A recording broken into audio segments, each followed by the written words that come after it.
Hi, Michael. Thanks for joining me, friend. Hey, Tasshin. Good to be here. It's so good to have you.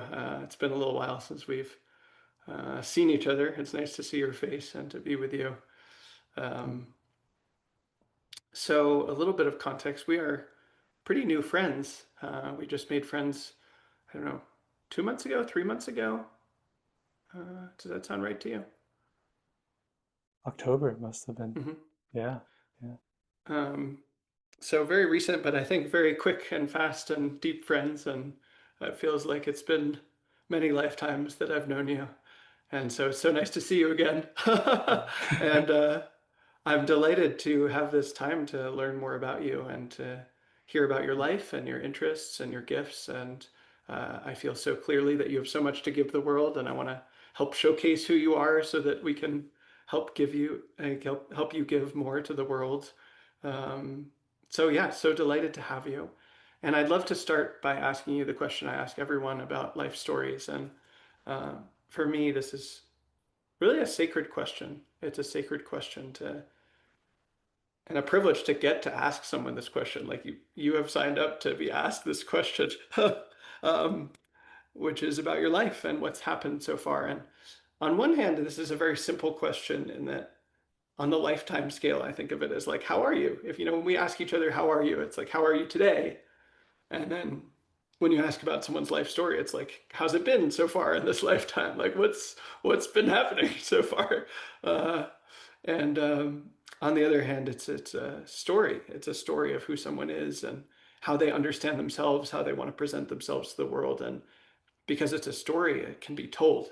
It can be told with art and craft and care and love and um, consideration. And so there's also this infinite possibility of what it might look like to present one's life story. And it really helps me personally to learn from someone, almost like to frame and give context to the specifics that I'm curious about, of which, of course, there's many with you, but to just know who is someone and where are they coming from and what's happened to them so far and how do they make sense of themselves. It's different than a Wikipedia article, for example, or an encyclopedia article that might just give facts of they were born at this time and then this thing happened. It's how does this person understand themselves and their own life story and what they've been through and how they've evolved. And I'm always so curious about that. So with all that said, I'd love to hear from you about your life and what's happened so far, and do feel free to answer in any way that you like. I'd love to hear it. Wonderful. Thank you, Tasshin. One thing I've learned a lot from you is the importance of vows. And so I'd love to start this life story with my vow. And it is to relieve the suffering of all beings while recognizing that relief, suffering, and beings are all inseparable from open awareness. Wow. Wow. What a start. So I'd love to share how I came to realize this is my vow. And it starts when I was 5. I just moved to San Diego with my parents, who are in aerospace engineering, and they're both from mainland China. My mom was able to come to America on a student visa after Tiananmen Square. The US was accepting a lot of students who were involved within that kind of uh, massacre. And she was very proud to come here, and her parents were very proud to come here. Um, I like to say that her parents didn't necessarily love each other, but they loved her beyond infinity. An example would be every morning her dad would take her to the library and they would study together. They'd do some co-working. And her mom would then take her at home and start brushing her hair. And this would continue until past through high school and beyond. So she ends up coming to San Diego and she makes it. She has a house here and invites her parents to come live with her and reap the rewards of all the work that they've done together. And then, um, unfortunately, in a 3 p.m. drunk driving accident, both our parents are um, killed instantaneously as they're walking across the street. I'm not really sure what death is at this point, but I see this person in my life who's been a source of love for everybody suddenly just fall into her shell. And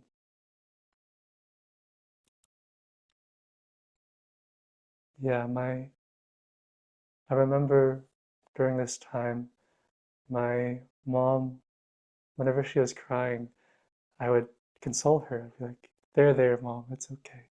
There, as a 5-year-old can do. And my older brothers, I have two older brothers, one younger brother. Whenever the two older brothers would see my mom crying, they would run and go get me. Michael, she's crying again.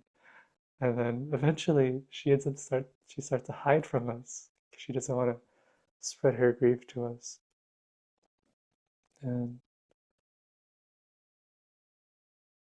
this, though, leaves an imprint in me that um, my duty here is to help relieve suffering. In this case, help relieve the suffering of my mom. Um, well, it's pretty clear that there are helpful and unhelpful ways to do this. Like just saying they're there as a 5-year-old is okay, but they're there as a 19-year-old to his partner is not okay. So I, for instance, was in a really long-term relationship for my first relationship, high school sweethearts for about 10 years. And we were in a long distance relationship for 4 of those years. And I saw it also my duty to help them um, every day with their emotional well-being. So um, I would rush through my studies and rush through my work so that I would be emotionally available for whenever they needed me. Um, and I remember our first fight, so to speak, of them having an emotional upset. I was just showing them pictures of themselves. Like, look how cute you are. How could you not be happy right now? Thinking that this would relieve their suffering. And it was very um, quick that it wasn't working. So it helps that I was studying physics at the time. I majored in physics in undergrad. And the whole point of it I saw was to break my mind open and see that it can change. It can learn how to learn.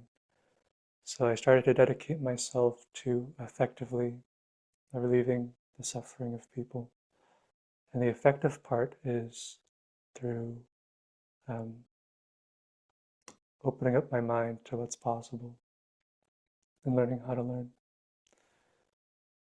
Now, I think it's also important to say that I chose physics because I found it difficult to step into this vow. Um, I think there was a part of me that still wanted to hold to an identity of both my parents being aerospace engineers and having some contact with the safety of being an engineer's son. This identity took me to studying a PhD in material science. I did about a year of this, and it was very quick as well for me to realize that um, enjoying the content is an important part of the fire. So I burnt out and started to really spiral into identity. Who am I if I'm not these studies, if I'm not this son of two proud parents? Um, and at the same time, the Black Lives Matter protests were happening, COVID was happening. So there's a lot of shifting tides of social change. Like the question that seemed to permeate was, what is our role in social change, and how does identity play into that? Being Chinese, I honestly have no understanding of my heritage. Um, San Diego doesn't even have a Chinatown. We've kind of just assimilated, assimilated. So I took on that cultural phenomena here and um, chose not to learn Mandarin, chose not to be part of the family parties with other Chinese people. Um, and now that I've turned to it, turned to being Chinese and wanting to have some social impact and having this undercurrent of a vow, I chose Chinese medicine, which I just graduated in April. Um, and the thing there that I love to share is both the content and the process were finally lining up. The physics, I was interested in the process. Now I'm interested in how to actually bring people ease while feeling at ease in myself. Um, it's really fun for me to play with the different maps that I can immediately point to in my day-to-day, moment-to-moment experience of, oh, this is bringing me unease, disease, so to speak. Um, let's see how I can bring in this other factor, this other uh, category of experience to help round everything out. But I think I came to realize that this wasn't quite enough as a practice in itself either. Just helping feel ease all the time is not really the thing. And I learned this going to Casatilo, actually. Um, and as a side note, I would love to extend gratitude to you for talking about micro-solidarity in your videos. It's because of that that I found um, Rich and micro-solidarity and thus went to their hosting retreat.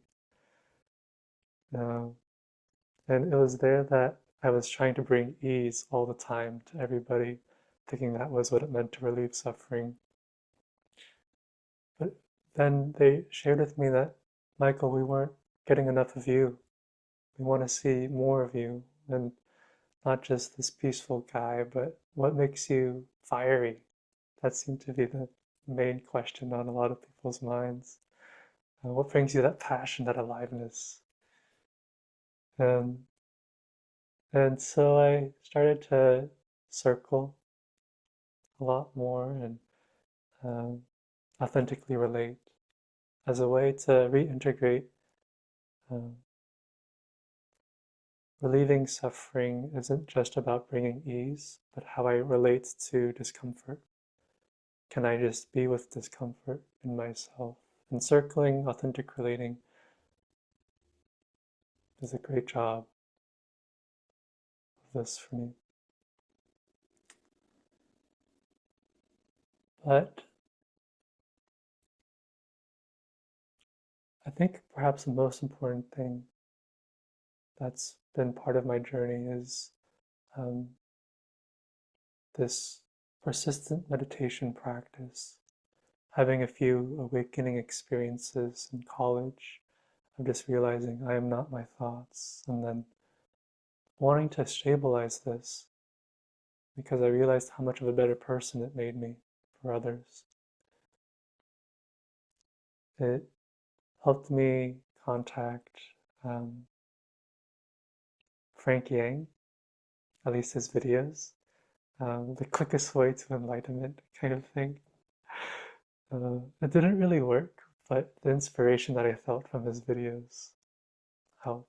And he inspired me to then reach out to Michael Taft, whose retreat I was just at and who I've been studying with since 2022. Um, and this is kind of where my journey is taking me now, reintegrating discomfort from this place of of realizing discomfort is itself inseparable from awakeness.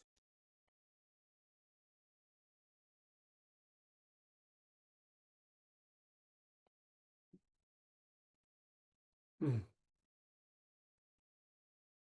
Thank you so much for sharing this. I enjoyed the story very much, and I enjoy your being who you are. Uh, how does it feel to have shared that story?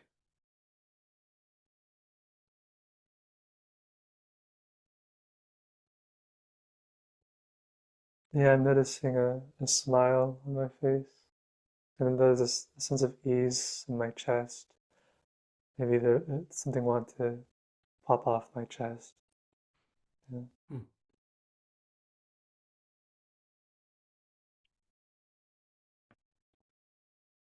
I'm curious, when you decided to go into physics and you studied that in college and for a time were studying materials science and as a PhD, what was when you were in the thick of that, when you weren't burned out, like what was motivating you or how did you see that at the time? How did you think? What was your worldview?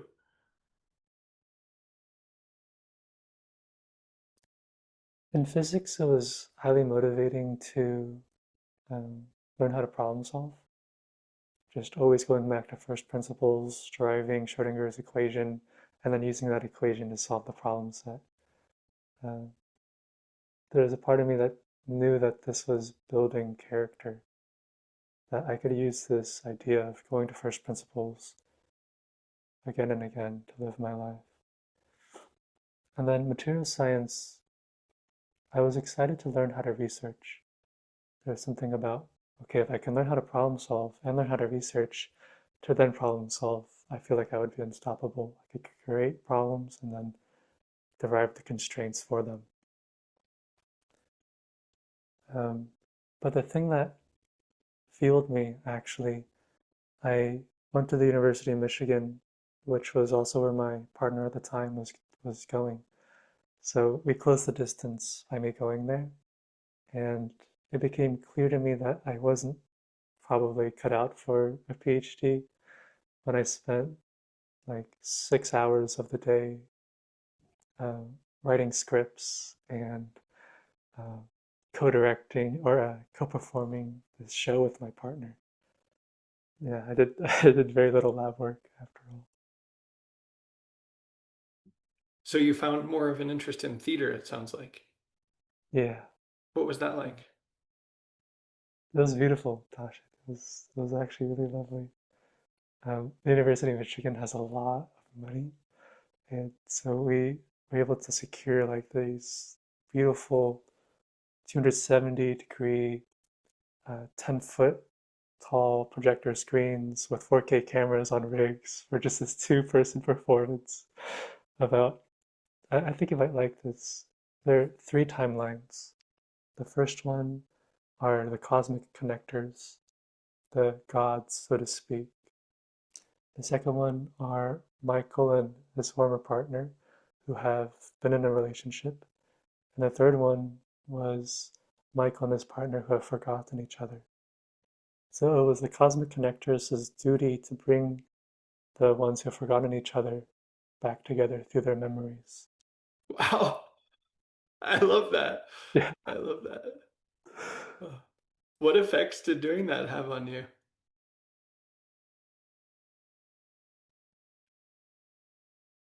I think it just blew open my world. It started to tackle this identity of question fairly early on. I was playing myself, but myself was not playing the role he was supposed to play in the lab. He was playing the role of the romantic, the lover, and this seemed much more interesting to me than anything I would ever produce in the lab, thinking that that would bring relief to people's suffering.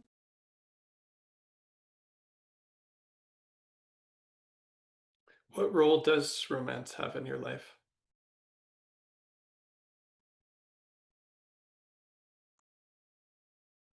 A lot. that seems to have driven most of my life, actually. Um, I was in a 10-year-long relationship, and then about three-month long ones. And now um, I've decided to marry myself. In fact, I actually did marry myself this past retreat, because I'm realizing in every one of those relationships, I lose so much spaciousness. Um, I start devoting everything I am to supporting the relationship and the other person. But because of that, I learned so much. I learned so much. But I'm hoping now to not do so much learning on my own and rather hosting, so to speak, together our vows. Um, I'd love to share that. Some of my favorite moments with my long-term partnership were the ones of difficulty when we would get into these fights and conflicts because they taught me so much about how I've just been poorly relating to them, not being present with them. And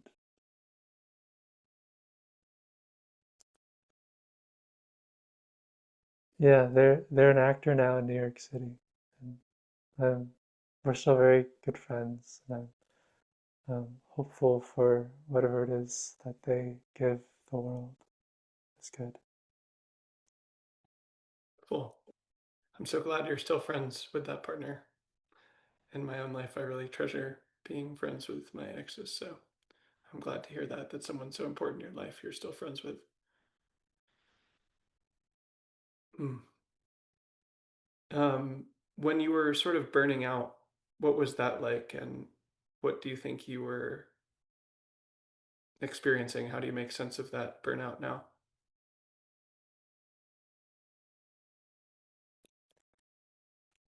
So the burnout co-occurred during COVID, and the movie Fantastic Fungi just came out. So I'm crazy about mushrooms, and I'm trying to make mushrooms every part of my life. I'm thinking maybe I could just be a landscape architect using mushrooms as a material. Um, I'm thinking maybe I just stay in material science and start deriving new materials from mushrooms. I become a total fungi nerd, and I'm starting to see at the time more and more how infeasible this is. Um, it seemed to just be a raft at the time. Other things that I got interested in was like shaking booty on TikTok as a career. I tried dancing and using dance as a meditative form for people to relate with.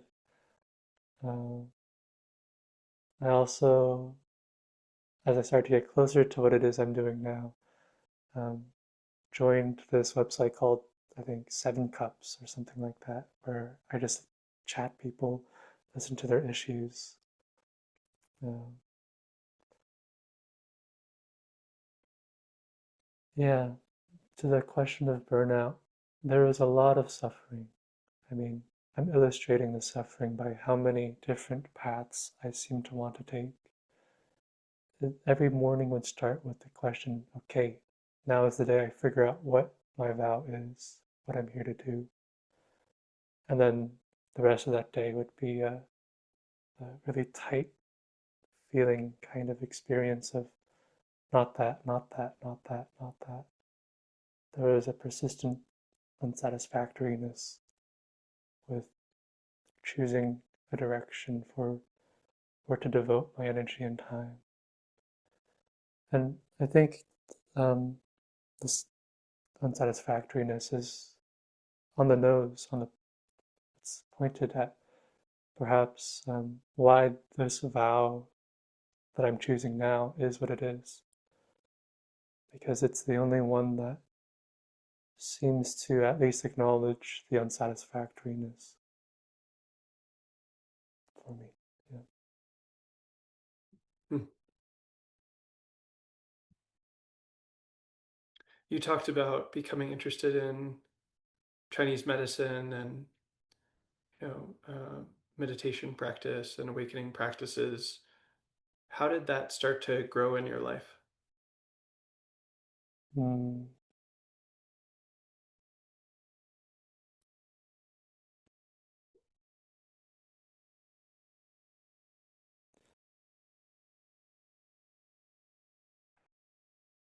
I got very interested in um, these awakening experiences, and I would seek to replicate them. And I learned that they are perhaps replicatable through meditation and then a door opening experience. Um, so I would go to festivals, but meditate the month beforehand, and then have that festival be the thing that opened me up. Um, and I can recall two stories I'd love to share. My first awakening experience, I had just ruptured my Achilles playing basketball, but I had already scheduled with my friends who were coming up to Santa Barbara, where I was studying this kind of door opening experience. So there I am, crutching everywhere. And our plan was to stay outdoors the whole time. And they felt bad enough for me. They took pity on me to go see their friend, go to their friend's place so we could just chill and rest. They put on Animal Planet and Drake. And it's just so lovely to see these animals bouncing to Drake's beats. But the absurdity of this kind of like shocked me. Oh, right. And so I pull out my phone and I start writing everything that's coming up. And because I do that, I realize I'm not my thoughts. And that insight itself gave me the capacity to do things like morning pages quite well and to have a connection to movement without really judging myself as much as I might have otherwise. And then the other door opening experience that perhaps connect more closely to Chinese medicine. I just started Chinese medicine school and we're going through all the fundamentals, what the five elemental dynamics are, um, how we can categorize experience and then play with the categories. But I already scheduled going to Las Vegas to camp for the biggest rave festival in North America, Electric Daisy Carnival. Um, and my partner, my 10-year long partner, we go together. They're having a horrible time, absolutely disgusting, because um, they are engaging with gender in a way that other people are forcibly perceiving on them, but they're not identifying as that. And so again and again, they're coming up with their identity. My vow comes up in me. How do I help this person relieve their suffering? And so this door opening experience happens where I just suddenly steady completely within my central channel, which I know what it is now because of Chinese medicine. And I know the points in my body, even just generally. If I touch this point, it'll let me maintain the central channel experience. And every movement, every flow, every dance seemed to foster this how do I help this person? And I started to move in circles around them and within myself, creating these stances of power and mudras of care. And then it just blasted my experience open where I realized not only am I not my thoughts or my movement, I'm also not this sock puppet at all. I am um, the flow that is everything around me. And one of my favorite insights from this moment was I would see someone who's very attractive and energy and looks. Their sock puppet form was beautiful. But because of this insight, I would say to myself, I already am that. I already am that. And it would just let me come back to spaciousness and that flow and care. So beautiful. I'm touched that you'd share these stories. Mm. Can you tell me about how you decided to take up Chinese medicine and studying it? Yeah, I have an Indian friend who studied physics with me who also left that field. Um, he's devoted to his parents as well. And so we've kind of commiserated about paths together. One day, as he sees my suffering, he just tells me, maybe you should just study Chinese medicine. I'm studying Indian medicine. Study Chinese medicine. And everything just clicked. It was just like, oh, yeah, of course. Um, and the thing in particular that seemed to help was I know this isn't the thing for me, but this is a stepping stone. Um, and actually, uh, it's been quite difficult post graduation to realize this Chinese medicine isn't actually the thing for me, but it is a major part of what it is I'm here to offer, which I think has been looking more like um, these authentic relating type, circling type things combined with acupuncture to accelerate one's gift giving and their vow for themselves. Wow. Wow. What would that look like? Tell me about that? Yeah, I think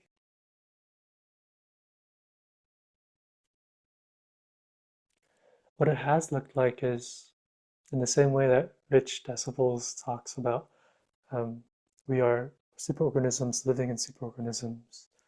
When there are multiple people in an acupuncture session, it is already felt how much ease comes through, even without needles, because other people are already getting it.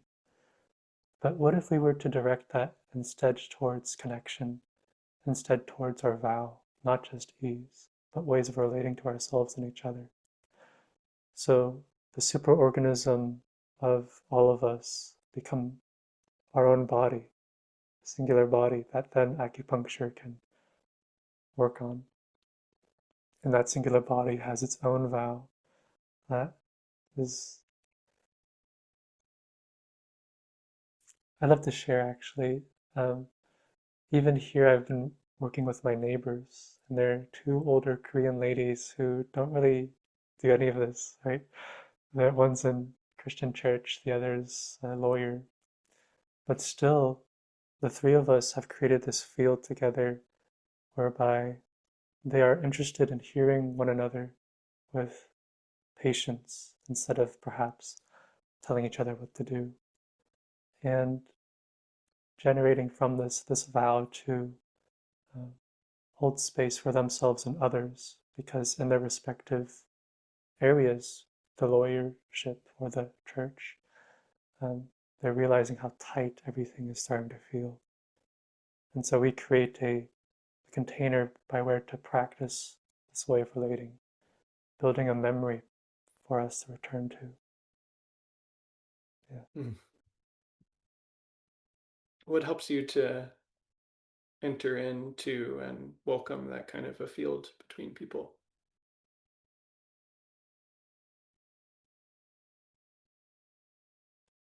I'll tell you what doesn't help, and that'll help me say what helps.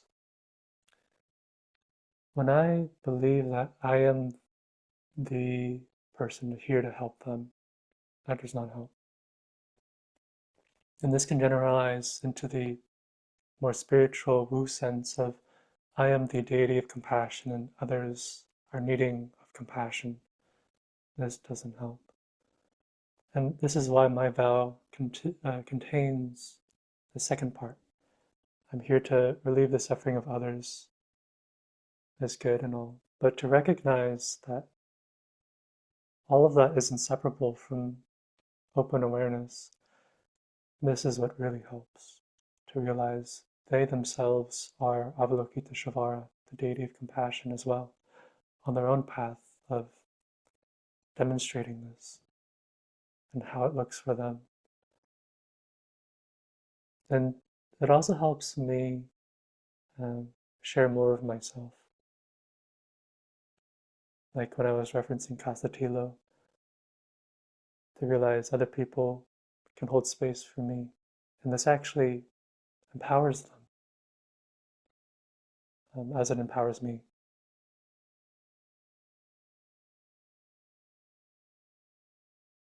What is the state of mind that is the counterpart that's more wholesome to the one that doesn't work? Like, I'm here to help these people. Like, what is the state of mind that you find yourself in that it sounds like seeing the other people also as Avalokiteshvara, as Guan Yin, also having their own vow. But can you say more about what that state of mind is like for you? Yeah, interestingly, it's similar to every state of mind that this practice offers. And perhaps I would add the dynamic of mind. Um, the state that isn't helpful is to maintain this idea that I am better than others, needing to help them. Um, but the dynamic of mind is to continue to relate to whatever arises as open awareness. Even that thought is open awareness. And the quality of everyone being Avalokiteshvara is to recognize open awareness in all of experience, but give it a flavor of royalty so that I am uh, juiced up to want to keep doing that. This is why I love the Diamond Sutra or the Vajrakotta Sutra by its other name, because it keeps telling me how much merit I gain by doing this dynamic, relating to experience in this way, and how royal I am to feel if I keep doing that, and how it helps others feel royal too. Yeah. How would you teach someone else to access this state of mind to relate to experience this way? I really struggle with this one, I gotta say, Tasshin. Um, I've been reading Siddhartha again by Hermann Hesse, and Siddhartha continues to realize that there is no teacher and no teaching, even the Buddha, who is alive at the same time, that can offer him the way. Um, I do appreciate ways of incentivizing, though. I think there's also the way of pointing out ways I'm not relating this to this dynamic. Um, what I would probably like to do in the future is become a sutra in myself, and that I imbue people with so much merit simply by relating to this dynamic of relating to experience and having faith in this way of being. That it is irresistible, it is just delicious to do it, and nothing else seems to be satisfying. I really experienced that with you. I find being with you so, well, I'm at a loss for words, which is notable, but calm and present and open and like I'm accepted as I am. And you have a lot of space for me to be the fullness of who I am. And there's a lot there. I'm used to people not having space to be with all of me. Um, there's a tenderness there. Um, it's very Mm, sweet. It's very sweet to be with you. thank you. Yeah, I would love to talk about the night that we spend time together. Yes. Um, and I want to hear more of your voice, actually, if that's all Hmm. right. And I would love to hear um, what that was like for you. Hmm. Um, well, we'd seen each other at a party the night before, and that was our first time meeting, if I recall correctly. But I remember feeling earlier in the day sort of disappointed that we didn't get to talk more. I think there were some other conversations going on, and it was also at a group party, and I found that, you know, a bit overwhelming. And it just, I really like to relate to people one on one, and I wanted to have a one on one conversation with you. And then I was, at least in my experience, um, I think I was going to go to something at Merlin's place that evening. I don't remember what. Uh, and I think I was going to meet Whiston. Yeah, Whiston and I was going to go upstate with Whiston for a few days, and he was at something at Merlin's place. So I wasn't actually going to Merlin's place myself, but so I walked there, and uh, it was nighttime, and then there's a park near Merlin's place, and I saw you there, and I was like, oh, this is just incredibly clear. It's time to spend time with Michael. Like, I have however long until I spend time with Whiston, and there's Michael all by himself. And I sat down with you, and you were delighted to see me. And um, I think that that sense was met. Like, you were like also happy to spend one-on-one time with me. And yes, I know that we spent maybe 2 hours together, maybe 2.5 hours even. And we sat some in the park and we walked around. The train station was very cold, so we would go into the train station to be warm. I was very cold. I think I was shivering, and sometimes, yeah. And mm, we talked about a lot of things. I think you held a lot of space for me, and I know at some point I narrated my experience of social reality to you, like in great detail, and you were like, "Whoa!" And then you listened to me talk about that because I was very confused about social reality at the time and kind of overwhelmed by it, and that was interesting. And then I remember also there was a point where um, you started talking about, and you'll have to share what words you would use, but something like immaterial beings that were present in the conversation. And like I don't know, I experienced them as our higher selves or our guides. There was also a really weird experience where like in parallel there were these two guys that were there that like kind of I was thinking about the egg, and they felt they were like kind of like younger versions of us even though they were older than us. And like we were like, oh yeah, you're that one and I'm that one. And their vibes were like weirdly similar to us but like less mature almost. And not like we're totally, I'm not totally mature, but you know. uh and anyway, but at a certain point, you said, I was asking you about like how you felt these guides being there, because I connect to such things, but maybe very abstractly or like verbally. I often feel certain presences, but you know, I wasn't connected to that. So I was like, how are you experiencing that? I trusted that you were experiencing that, but I wanted to know about your experience.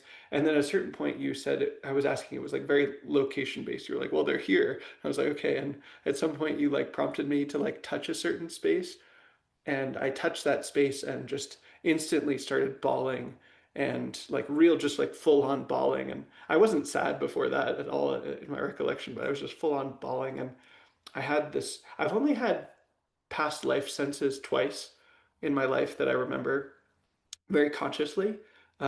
One was a sense that a certain friend of mine had been a mother to me in a previous life. And then this was the second one where it was just like I had just the most intense sense that we had been friends or connected in a previous life, and that I had really hurt you. And there was no specifics. I almost got the sense that I would like break if I saw what I had done to you, like that I just hurt you so Mm. violently and evil, like evil.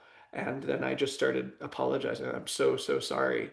Uh, I'm so sorry.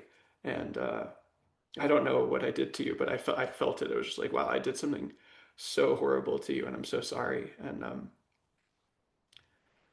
uh, yeah, and I think you that was at a certain point we parted ways, and I hung out with Winston, and that was our evening together, as I recall it. Is there anything you'd add to that? Yeah, the emotional core of that is still very alive for me. Uh,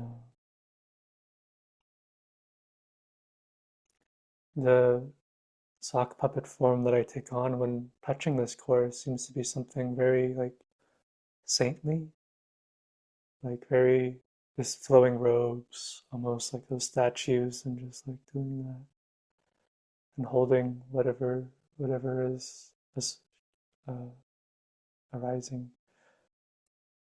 Um, and then I love accessing that part of my sock puppet. It's quite nice. So to feel it so viscerally with you that night was like not only was it affirming that both of us could contact this, but the ways that we polarized from that felt meaningful in exploring our identities. And I've been curious if you'd like to share, if there are anything you'd like to share about how you've been relating to that aspect of your experience, the part of you that maybe caused harm. Hmm.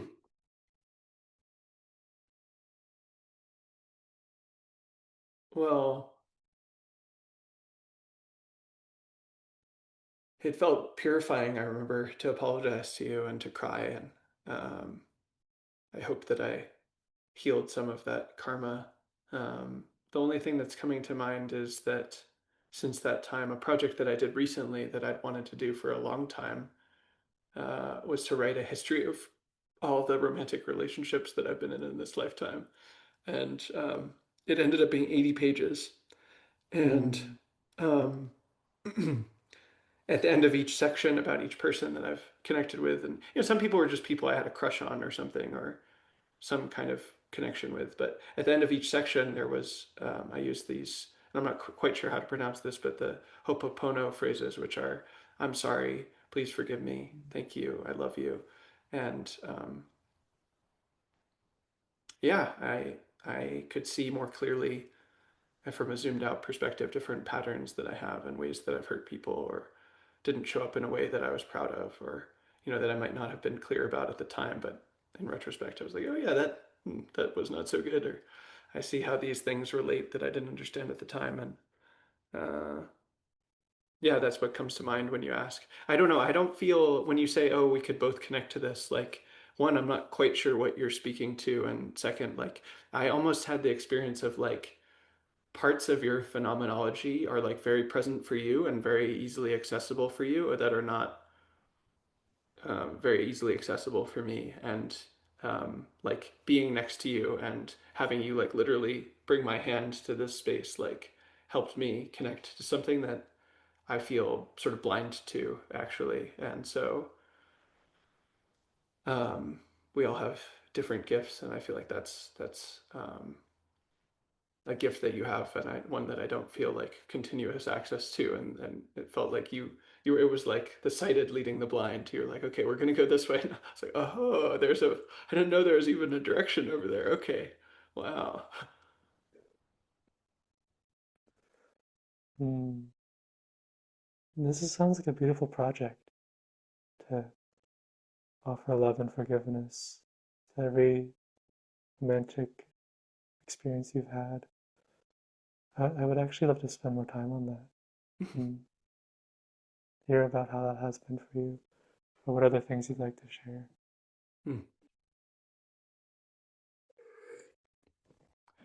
I could talk about that. I do know that I have more interview questions I'd love to ask you, so maybe we could bookmark it and come back to it towards the end. Okay, Would that be all right?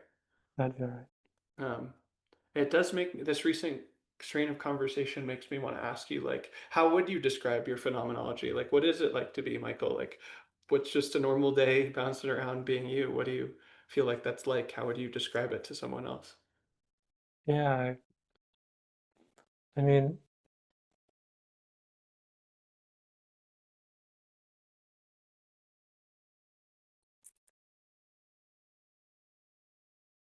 let's see.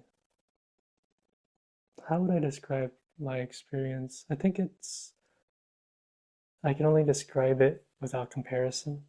Um, I hmm, I wonder if you could ask me another question along the same lines that could help guide my direction. I'll offer two, and feel free to. They're more specific, but one would be, how do you relate to awareness? Hmm, Actually, let's say three. How do you relate to these? And I do want to hear your words for this, but these like guides or the spirit realm or beings like that. And how do you relate to energy in your body or the central channel or what's present in your body? Those are all dimensions of your experience I'd be hmm. curious to hear about. Wonderful. Yeah, the Vajrakotta Sutra talks about many world systems. And for me, that's all this stuff is. It's a world system um, that I've kind of understood through Simon Sinek's Golden Circle. Mm. He's this motivational speaker who has this book called Start With Why. And so I've learned that these world systems seem to have more density depending on the quality of the why. For instance, why is it so important for me to relieve the suffering of others? Even there appears to be a kind of emotional density to even just say that, as opposed to if I were to wipe that away, now we're just talking again. There's a residue of it, but it's somewhat easeful still. But if I were to bring that back into full view, then from that why we can spin narratives and beliefs on it, the how, the what. What does this look like? And ask it like a part, really. It's like parts work, pretty much. Um, and I reference Dr. Tucker Peck in this regard, where that's all nice and dandy, but that's content. It's generally content when we are accessing this, the world systems. Um, and what Tucker says is focus on process when you can and content when you need to. So the process is this dynamic of just being with experience as it arises, whatever world system it may be. But when the world system feels dense enough, as in it perhaps did when we were hanging out that night, then it feels important to um,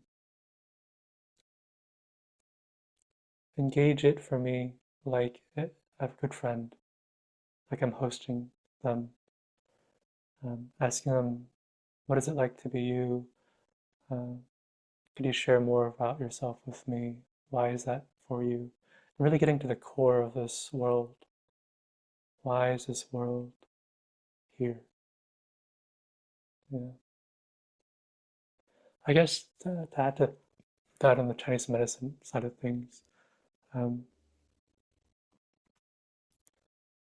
each world system can be felt within the body, but once we experience um, the open awareness of internal, external, that the body spans beyond what is physically seen, then it exists out in space, much like we had that night.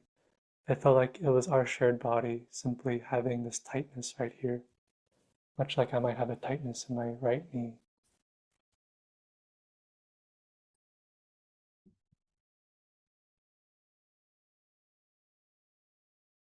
I feel a bit like someone who's blind hearing words about color and paintings and movies. It's like, oh, so there's red and there's orange and blue, and they kind of move.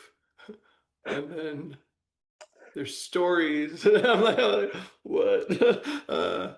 Yeah, I'm reminded though. I feel like a metaphor is arising in my body with fiction, because actually, the concept of a multiverse or many worlds is very important to my fiction.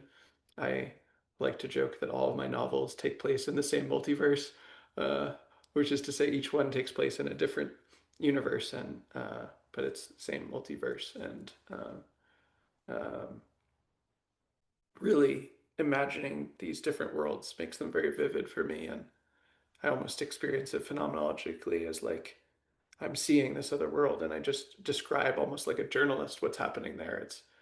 It's not so much like fabricating a story as like witnessing this. And I do wonder about that in my fiction. I have to like really believe it in order to write fiction. Like I don't like when I speak about it now, I can kind of suspend disbelief. Uh, like be like, well, I don't know that it's real. That sounds kind of out there, but when I'm writing fiction, I have to be like, this is a world, and I'm seeing it. You know, it's real, and then I feel this sense of like obligation to them, like, oh, let's chill on the murder. There's been murder in my novels, but like, let's try not to have too much, I guess. And um, anyway, I relate to but that when I play D&D. uh-huh. Like, I want my character to be as kind as possible to everybody. And somehow my game master still makes me like a cult leader or an asshole in some ways. Wow, wow.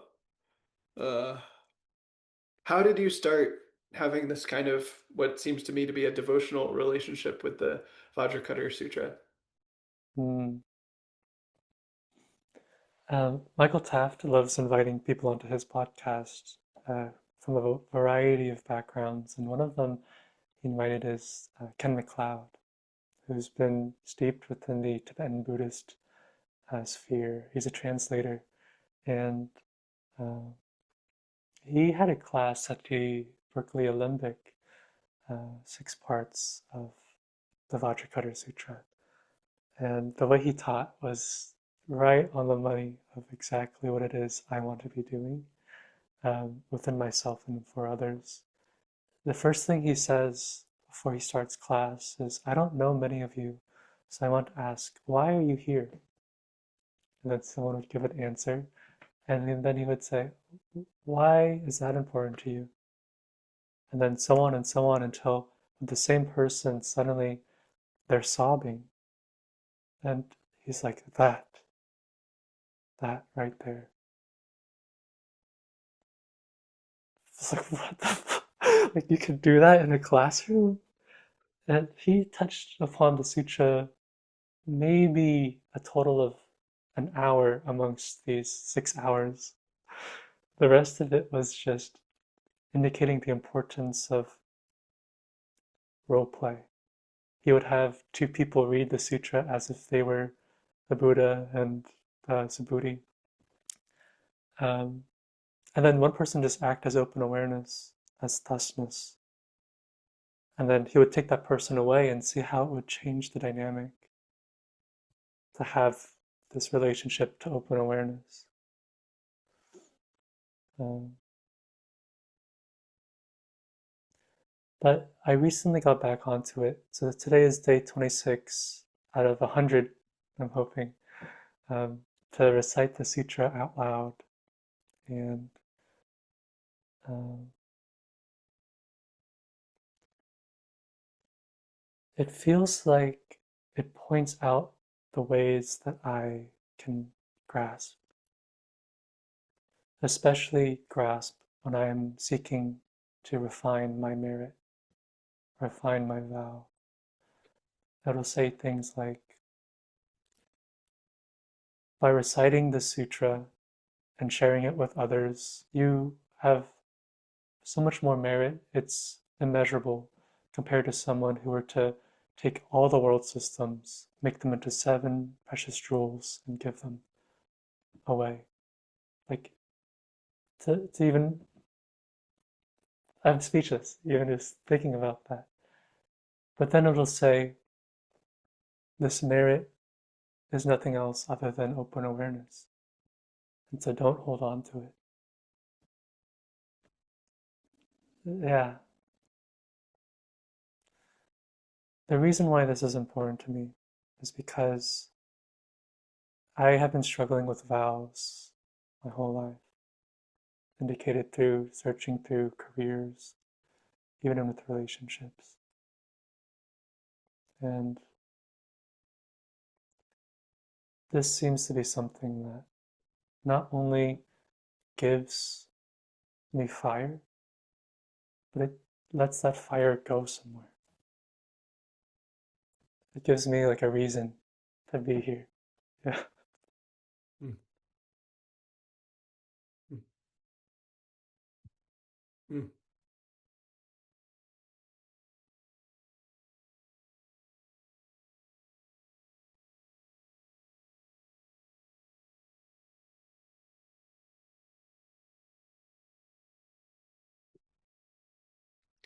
You said that you decided to marry yourself and that you did this recently. And how do you want to be a good partner to yourself? Marriage is beautiful, Tasshin. It was stunning. I married myself at Mount Madonna during Michael Taft's Deconstructing Yourself retreat. And I met a friend there. The first thing that we do is, um, I have a story about you. Could I share it? That's the first thing that we share. And it's authentic relating vernacular to a T. Hmm. And so we just like instantaneously realize, oh, this person's an authentic relator. And I asked him to officiate my wedding. And he has a lot of Hindu background, so he guides me through the temple. And um, I tell him that I'm here to marry open awareness with all of my parts. And he says, well, that's just Shiva marrying Shakti. So let's do a ceremony of Shiva marrying Shakti. But what it's offering me in my moment to moment experience is a stronger dedication to the vow, to realize any other way that I'm not operating from this vow, and to make space for my forms. One thing that I'm known to do is suppress my voice. It seems to be a common narrative for many, for the sake of people pleasing, for the sake of having others feel spaciousness. But I would like to relate to that discomfort, the discomfort of raising my voice, um, for the sake of openness, that there's actually a degree of openness beyond what is pseudily offered by suppressing my voice.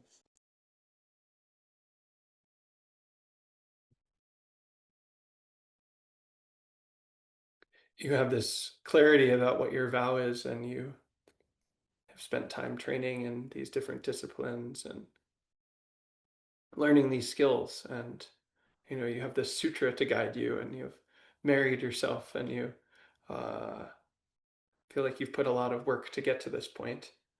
Uh, what's next? What would you like to offer the world from here? Mm. I gotta say, I don't like the field of acupuncture, like what it's become, but there's so much that it can offer. It seems to be deriving a lot of scarcity mindsets around patience or um, money as a result. And so it's almost squeezing itself from the inside. I feel that perhaps my unique duty, not just for relieving the suffering of people, but the suffering of acupuncturists, is to shake it up a little bit, to offer a whole nother way of relating to the field and to each other. And so what I think it's starting to look like is a combination of circles with acupuncture. It's a form of community acupuncture that is dedicated to connection to oneself and to others, to getting to understand what their vows are by working through their karma, and their karma together based on whoever simply arises in that moment, much like you and I just found each other that night. In essence, if I were to put categories onto it that seem relatable, it's authentic relating meets counseling, meets coaching, meets sharing circles within the body. And there's a form of getting clear about the subtle energies and how to work with them. One of my favorite things that I've offered um, was something like this in Berlin when I went after Casatilo and Tree Week, where a bunch of us just went to the club together for the sake of all beings, for the benefit of all beings. And we we essentially danced in a circle, very much in our own central channels, but looking up every once in a while to see how other people are relating to their experience, to feel inspired, imbued, and carry this cycle of energy along, but it offered a sense of deepening into the subtleties of one's rich inner world and how that inner world can actually be used to shape how we relate to others.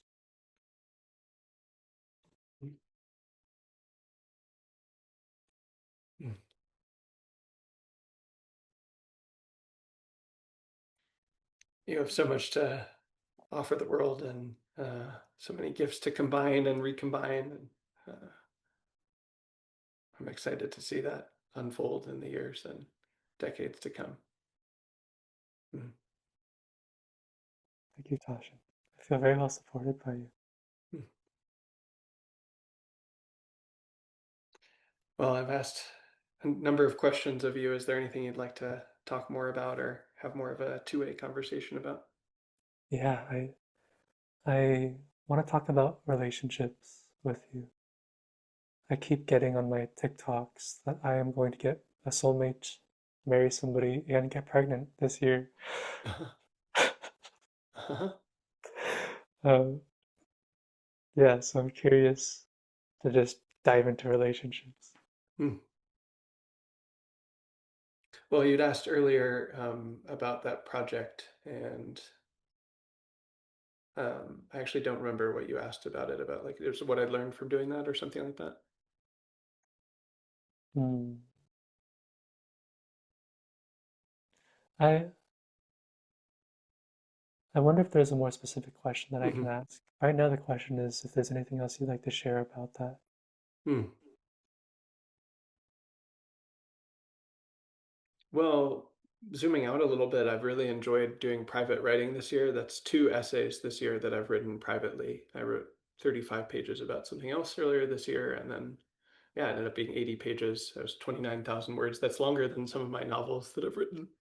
Um, um, and usually in the past, I've really liked to share my writing and put it out there and have it benefit people, but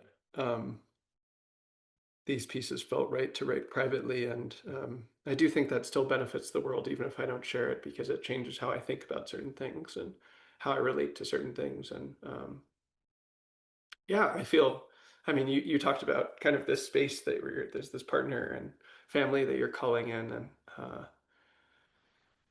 it's coming towards you in time. And uh,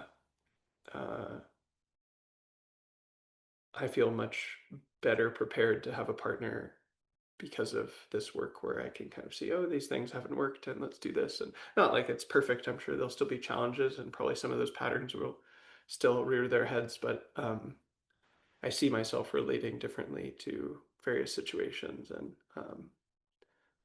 having more like awareness of what works and what doesn't and how I want to show up and how I don't want to show up. And um, that feels very wholesome.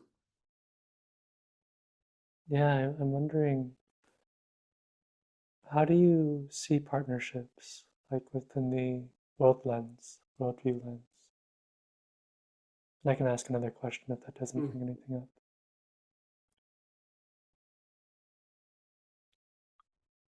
What comes up is, strangely enough, is like the image of a yin yang. Like, I think for a time I was looking for a partner that was kind of like exactly like me in some ways, and I really value certain virtues or qualities that I've cultivated. It's like, oh, I need someone who matches me in that or something, and um, I'm realizing, oh, I don't think that's actually quite true. Um, there does need to be compatibility, and I need to feel safe and good and like this person's honest and ethical and all that. But like other virtues I don't necessarily need them to have or to have in such degree as I do. I want them to have virtues that I don't have in a very high degree and that I can learn from and benefit from. And I think that I mean one of the things I'm really excited about in life right now is kind of what you were talking about earlier with this field that you have with your two neighbors and what's possible when two or three or four people have a lot of psychological safety and have a lot of knowledge of each other and a lot of intimacy. I think that, yeah, we can basically become a superorganism, to use Rich's word. And uh, I think partnership is that, where you, if you know someone for a really long time and you complement each other, but you also fit together, then more is possible. And I've shown myself over the last 5 years of my life how much I can do by spending every day working and giving my gifts. And, that's so much. And also, I know that I'm happier when I have a partner. I feel safer. I feel more fuller. I learn and grow. It's an incredible learning context, I think, to have a partnership. I just like foom with the learning that I do when I'm really deeply connected with someone. And so many of the people that I wrote about, I've learned so much from, and they're still with me in my heart. And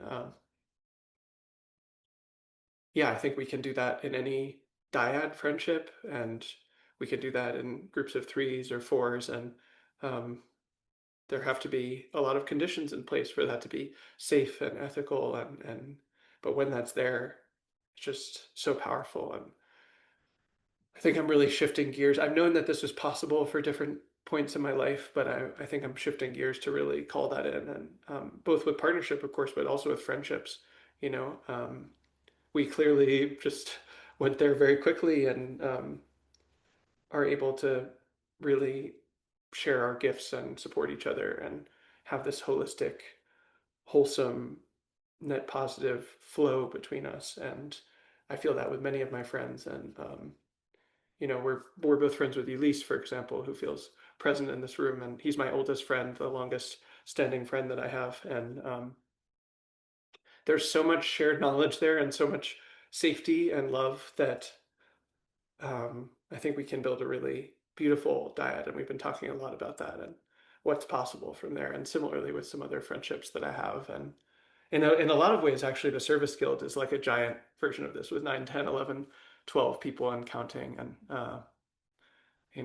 that's still cohering also, because it's harder to cohere a 10, 11, 12 than like one on one if there's, you know, that's the easiest, I think. And then there's much more complexity the more people there are. But um, that's my job, is to cohere that larger Service Guild field. And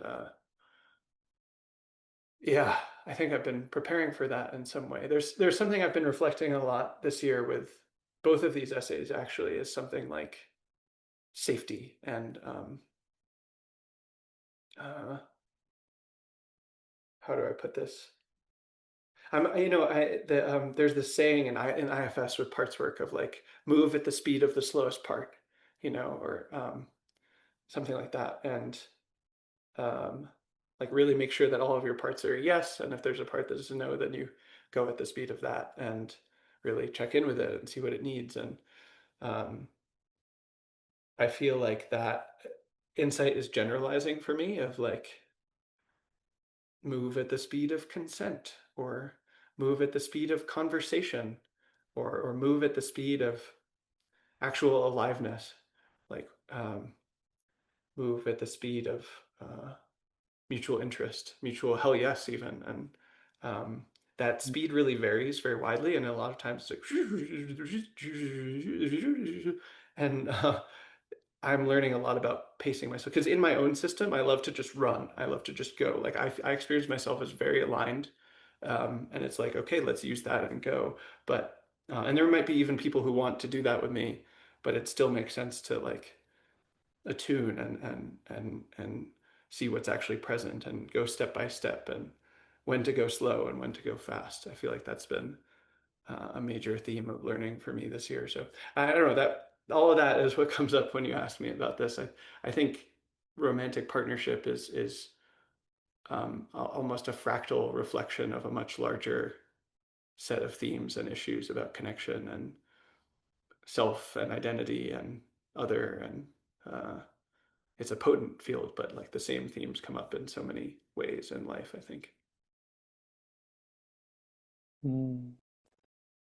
Yeah, hearing that, I feel awe in my eyes, and I'm very excited to digest. I'm glad this is recorded so I can revisit this again and again. Yeah, that feels like nectar to receive. I think in particular what's standing out is this idea that yes, there are romantic relationships, and yes, there are dyads that we can cultivate. Um, I'm happy you brought Elise into the room here. And now I'm wondering for myself, and what friends would I like to build a deeper relationship with through a sense of container dyad? Um, in particular, to observe that pacing. And I'm quite curious what ours might be. Both of us perhaps going to be in a similar area and wanting to kind of run with things in a city that runs.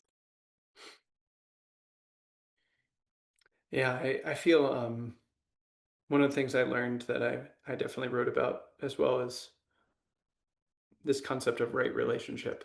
It seems to me that when you meet someone, they come into your life, you come into theirs. uh, there's a relationship that wants to emerge. That's, if you put these two things together, this is what they want to be. This is what it is, and um, I've made the mistake so many times of boxing that into, especially a romantic relationship. Oh, I feel this Mm, incredible draw to this person. I really like them. I find them beautiful. I want to spend time with them. That must mean that we should be in a romantic relationship. And in a lot of cases, like, no, absolutely not. um, and uh, and then there are cases where that's right, and it's still confusing to me to discern that. And going slowly helps with that, just one step at a time, and having friendship be first. mm. And I think I really feel that with you as well as just there's a relationship that wants to happen. There's something, this catalytic effect that happens when you put two Michaels together, Tasshin and Michael, uh, and and we're discovering over time what that wants to be. And I also really view friendships as um, like I'm in it to win it, is how I described it recently to a mutual friend of ours, Doro.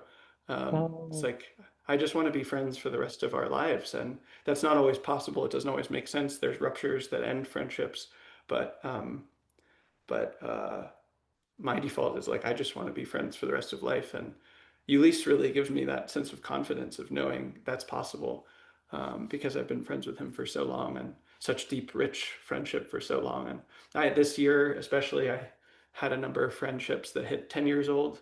A lot of them that go back to when I trained at Maple. And those friendships are so precious still. And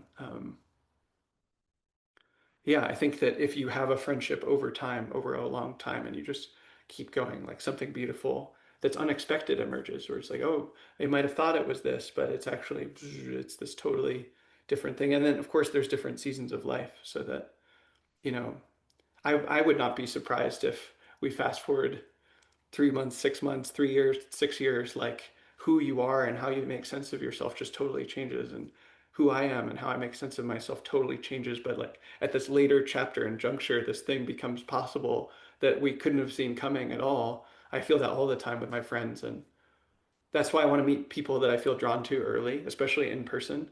Like it's like I want to plant those seeds as soon as possible so that when the time is ripe, the fruit mm. can blossom. And I've had friendships where it took, I met someone 7, 8 years before we really clicked and something really came to life. But it's like, oh, I'm so glad we met that time because the other things wouldn't have come if we didn't meet at that time. And um, yeah. I've been trying to make sense of why I'm in New York because it brings me pleasure, but not as much pleasure as San Diego. Hmm. But I think exactly that, I think, is the thing to plant these seeds. And I'm happy that we've already planted a seed together. Hmm. Yes, we met in New York, and it's a good place to meet people and then go elsewhere. I've been, as I think you may know, or I may have discussed with you, I've been in myself classifying cities as gut cities, heart cities, and head cities. And I imagine from the way you describe it that San Diego is a gut city where it's like very grounded and calm and very people centric. And, like you have this connection to the larger cosmos. And I don't know if you would describe it that way, but I imagine that from the way you describe it. It's very interesting. I would, of the three, Hmm. say so, but I would have to think about it some more too. And to I'm curious about me, New York is very much a heart city where it's like And I don't mean in the sense of like it's like loving and sweet, like metta or something like. I just mean like of emotion and eros and desire and ambition, Mm, those aspects of the heart especially. And um, I think yeah, and the heart is the center of the body, and uh, it's like here, and the gut is down below. It's the base and the foundation. So I've been finding it very useful to like I don't know. I really want there to be a very strong connection between Asheville and New York and the Bay Area. And there's already quite a bit of connection between New York and the Bay Area, but not so much with those cities and Asheville. And I could see something similar with San Diego, or I'm in Santa Fe now. I would love to see the same kind of thing. Santa Fe is definitely a gut city in this classification. It's a place where you go to rest and connect to nature and remember that people matter more than projects or ideas or circumstances, and remember that there's a larger universe than whatever we're fixated on. And you need that. I think you need that to ground and to. But then you, from there, it's like, well, what do you want to do? We have to do something while we're here. We have to give something. We have to be someone. We have to find our people and relate to them and help them and be helped. And that for me is very much a heart activity. And yeah, there's the mind also. Um, but the mind is doing fine. Like we don't have troubles with that in America or in the Western culture. And so I want to reconnect the gut and the heart and have the mind be in service of that rather than spinning off on its own, you know. I experience you as someone with a very powerful heart practice. There have been moments spending, sharing space with you where I just feel my heart thumping, and then I look over and I think it's because of you. Huh. Mm. And so I'm particularly fascinated for someone who I perceive to be in a heart-centered experience, being in a heart city, if that would, if that kind of resonance would actually be a little too much. Mm. It often is, honestly. It often is. And I get also very sensorily overstimulated in New York. Um, but I think I feel called to spending more and more time there, as you know. And every time it does get too much, it's like I listened to some interviews with my teacher again recently, and by interviews I mean the one-on-one conversations I had with my teacher that he encouraged us to record.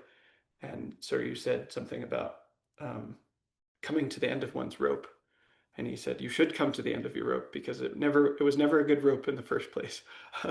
And every time it's like that in New York. Like usually I'm doing so well, and I call it like I'm like in king energy. I'm in Kings County literally, and I'm on top of the world, and I'm just every conversation interaction I'm helping, being helped, something alive is happening, and then it breaks, and I'm a little boy, and um, every time that happens, there's something to learn about something that isn't working for me, or how I need to grow, or what's next, or some wall that I hit that's like, oh, let's learn something there. And so it is too much sometimes, and I really am nourished by being in these places that are more natural and more human and more cosmic. Um, but I love going back to New York, and it feels high challenge level, but high reward also. Yeah. Mm, Mm. mm,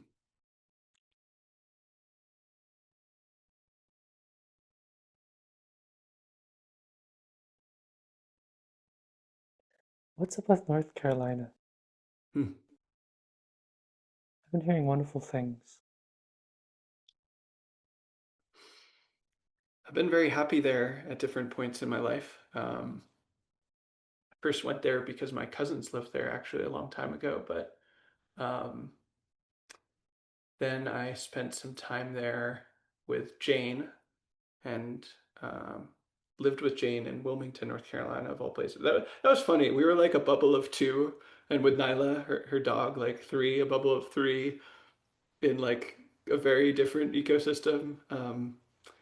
I also visited Asheville a bit before that, actually. Anyway, yeah, I visited Asheville a number of times, and last year I spent about 2 months there. I've done some dance parties there, and importantly, a number of my friends who trained at Maple live there and who've left Maple, and they have a community there, and a couple of houses actually, a few different community houses, and sort of this Maple diaspora there, and then friends of them, and so I like that because on the one hand, I come from Maple and I've trained there, and it's been so important to me and shaped who I am. And on the other hand, it's so not where I need to be right now, and so not where I am in my life. And these are also people who have that similar karma of they were there, they trained there, they connected to that tradition, and then also was like, yep, it's time for me to leave and do other things. And different people have different stories with that and associated, but I find that it's like a home for me to be around people who also trained there and know Mm, that. And um, yeah, it's been a good place for me to go to, and I'll be there in January. I'm very excited to spend time there in January. oh, wonderful. Is there anything else that's alive for you that you'd like to talk more about?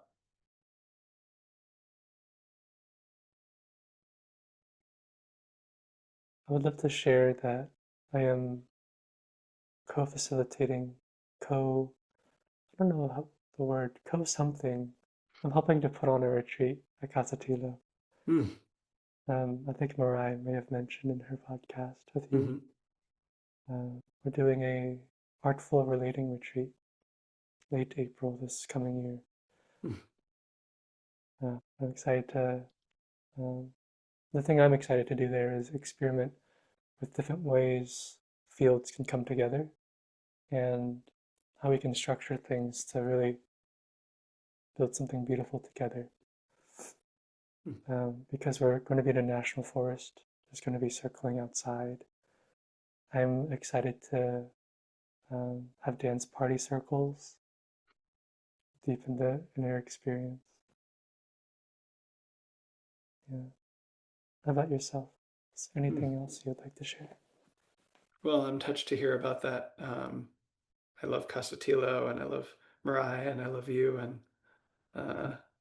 complicated relationship with circling, but I'm confident that that relating practices you all do there would be very fruitful and valuable, and I'm glad you mentioned that.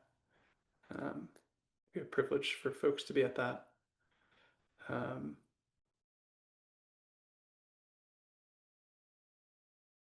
hmm. Yeah, I just want to say thank you again for sharing your heart and your presence and your life through this conversation. It's been a treat to spend time with you, and I think your virtues that you've cultivated shine through very clearly, and it's a treat to bask in that calm, radiant, kind presence that you have. And I look forward to sharing that with the world through sharing this conversation, and to seeing what comes for your life and for our friendship. I think we have many adventures ahead. So I'm glad we could have this conversation near the beginning to kick it off. Tasshin, I felt so safe in your home. Mm. Thank you. You're Really. so welcome.